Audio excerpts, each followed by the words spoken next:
When you pet me, you may think I like it because I stay still. You see me quiet under your hand and believe silence means yes.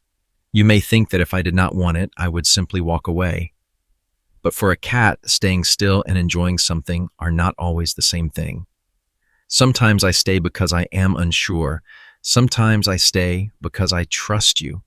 But my body is already asking you to slow down. And sometimes the touches you mean as love are the same touches that teach me to avoid your hand later. There are 5 common ways humans touch cats with good intentions, yet slowly make them feel less safe. And the last one is the small greeting most humans skip before they ever touch me. Before I tell you the first mistake, you should know this. Your hand can become one of the safest things in my world, or one of the things my body quietly prepares for. It depends on where it touches, how fast it moves, whether it stops when I ask, whether I am awake enough to choose, and whether I still have a way to leave. To you, petting may feel simple. To me, it is information. Your hand tells me if my body will be respected, if my signals matter, and if closeness still belongs to both of us. A touch can say, I see you, but it can also say, I did not ask you first. So before your hand reaches for me again, let me show you what it may be saying from my side. The first mistake is thinking.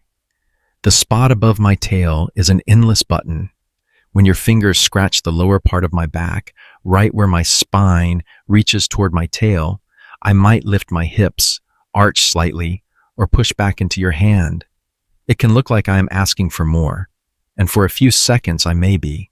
That area can feel intense, interesting, even pleasant, but intense is not the same as unlimited.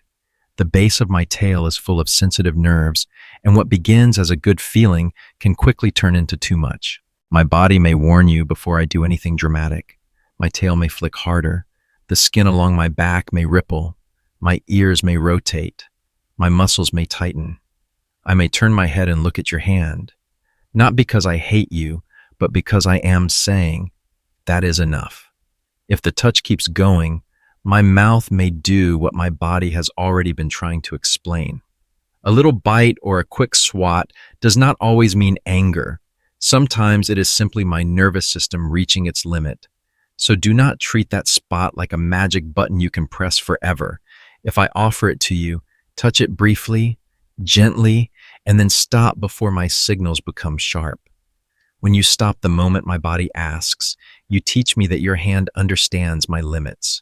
The second mistake is patting me like I am a dog. I know you may not mean anything harsh by it. Maybe you grew up around dogs. Maybe a quick pat on the head, a playful tap on the side, or a rhythmic thump on my back feels friendly to you. Dogs often understand that kind of touch differently. Some even lean into it with joy, but I am not built to read every fast, repeated impact as affection. To my body, patting can feel like a series of small surprises. Tap, tap, tap. Each one lands before I fully relax from the last.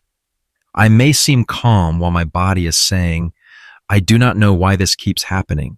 So instead of patting the top of my head or tapping my back, offer stillness. Let one finger rest near my cheek. Let your hand move slowly under my chin, around my ears, or across my forehead if I lean in. When your hand stops landing on me and starts waiting with me, I can lean in instead of bracing. The third mistake is touching me when I am asleep. I know I can look impossible to resist when I am curled into a small, warm shape, paws tucked under my chest, whiskers still, breathing soft and slow. You may think one gentle stroke cannot hurt. You may think I will wake up knowing it is only you. But sleep is not just cuteness. Sleep is vulnerability. When I sleep, my body has lowered its guard in a world where my instincts still care about safety. Even in a home I love, even beside a human I trust, sleep is the moment when I am least prepared for surprise. A hand arriving while I am dreaming can pull me out of rest before my mind understands what touched me. My eyes may open fast. My heart may jump. My muscles may tense. I may move away, not because your love was unwanted, but because my body had to check for danger.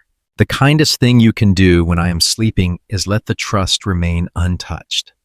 Watch me from a distance. Walk softly. Let me wake up on my own. Sometimes the most loving touch is the one you choose not to take.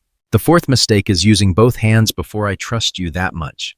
To you, two hands may feel like more affection. One hand strokes my back, the other cups my chest, my sides, or my face, and you may think you are surrounding me with love. But to a cat, being surrounded can feel very different from being loved. When both hands come in at once, my body may notice something important. My exits are smaller. One hand on each side can feel like a soft trap, even if you are not holding tightly. I may freeze because freezing is one of the ways animals think before deciding what to do. I may stop purring. My eyes may open wider. My ears may tilt away. My tail may twitch. I may suddenly leave as soon as there is space, not because I wanted to hurt your feelings, but because I needed my body back. For me, comfort is not only about the touch itself. It is about knowing I can end the touch. If I cannot easily step away, turn around, lower my head, or choose distance, then even gentle contact can become pressure. So start with one hand. Keep one side of my body open. Let me stand, shift, or leave without making it a problem. When I know I can leave, I am much more likely to stay. The fifth mistake is skipping the hello before the touch. This is the smallest one, but it may change everything. You may think that because I live with you, sleep near you, eat from the bowl you fill, and follow you from room to room, you no longer need to ask before touching me. You may feel that your hand is already familiar, and it is. But familiar does not always mean invited in this exact moment. When friendly cats greet each other, they do not usually rush straight into full-body contact. They approach, they pause, they smell, they offer their faces, their cheeks, their sides, and their scent slowly. The first contact is a question. Only after the question is answered does closeness become comfortable. Some days I may want your hand. Other days I may only want your presence. Both can be trust. The difference is whether you let me answer before the touch begins. You can speak that language with me. Before touching me, bring one relaxed hand or one finger near me slowly. Do not push it into my face. Do not wave it around. Hold it still a few inches away and let me decide what happens next. If I sniff it, touch it with my nose, rub my cheek against it, push my head under it, or lean closer, I am saying yes. If I turn away, step back, look elsewhere, lower my body, or simply do not move towards you, I may be saying not now. And not now is not rejection. It is information. When you respect my no today, you make my yes more honest tomorrow. You show me that your hand does not take closeness just because it wants it. It waits until I can share it. When you let me say yes first, your touch stops being something that happens to me and becomes something I choose with you. So when I pull away from your hand, please do not think I am rejecting your love. I may only be asking you to hear the smaller language my body has been speaking. Maybe the scratch above my tail lasted too long. Maybe the patting felt too sudden. Maybe I was asleep and not ready to be reached. Maybe two hands made the moment feel too closed. Maybe your touch arrived before your hello. You do not have to stop loving me with your hands. I know your hands feed me, clean for me, play with me, and reach for me because I matter to you. But love becomes safer when it learns timing. Touch me slower, ask me first, stop before I have to shout with my teeth, claws, or distance. The safest hand is not the hand that touches the most. It is the hand that listens. Maybe I am just a cat, but I know when a hand feels safe. It feels like fingers that wait, touch that stays gentle, and a human who stops before I have to leave. It feels like being allowed to sleep, being allowed to sniff, being allowed to choose the moment when closeness begins. So the next time you reach for me, pause long enough for my answer.